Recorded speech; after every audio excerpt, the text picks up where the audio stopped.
பார்க்கின்ற பொழுது அங்கு உள்ளூரில் உள்ள அந்த தீ விபத்தினுடைய அதனுடைய தலைவர் டேவிட் அகுனாவின் கூற்றுப்படி அவர் சொல்லக்கூடிய செய்தி, பொதுவாக இது போன்ற காட்டு தீ எல்லாம் ஏற்படுகின்ற பொழுது ஏறக்குறைய 95% மக்களால் ஏற்படும்.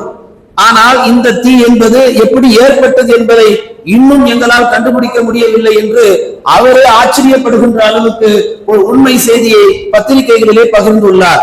எனவே லாஸ் ஏஞ்சல் சொல்லக்கூடிய அந்த காட்டு தீயால் அங்கு உள்ள எத்தனையோ கட்டிடங்கள், எத்தனையோ மரம் செடிகள், எத்தனையோ மனிதர்களுடைய ஏக்கர்கள், நிலங்கள், பரப்பளவு எத்தனை எல்லாவற்றும் இன்றைக்கு எல்லாம் நாசமாகி மண்ணோடு மண்ணாகி எரிந்து சாம்பலாகி எவையெல்லாம் அழகாக காட்டப்பட்டதோ இன்றைக்கு அவையெல்லாம் அசிங்கமாக அதே வலைதளங்களிலே காட்டப்படக்கூடிய ஒரு அவல சூழலை இன்றைக்கு நம்மால் பார்க்க முடிகிறது.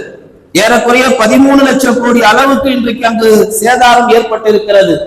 இதை விவரித்து உதாரணப்படுத்தி சொல்வதாக இருந்தால் 2024 2025 இந்திய பிரதமருடைய இலவச வீட்டினுடைய திட்டத்திற்கு எந்த அளவுக்கு தொகையை அவர்கள் வகுத்துள்ளார்களோ ஒதுக்கியுள்ளார்களோ அந்த தொகையை விட கூடுதலாக இன்றைக்கு அமெரிக்காவில் லாஸ் ஏஞ்சல்ஸ் சொல்லக்கூடிய ஒரு மாநகரத்தில் மிகப்பெரிய தீ விபத்து உண்டாயிருக்கிறது. அந்த அளவுக்கு பொருள் சேதாரம் ஏற்பட்டிருப்பதாக பத்திரிகையில் நம்மால் செய்திகள் பார்க்க முடிகிறது.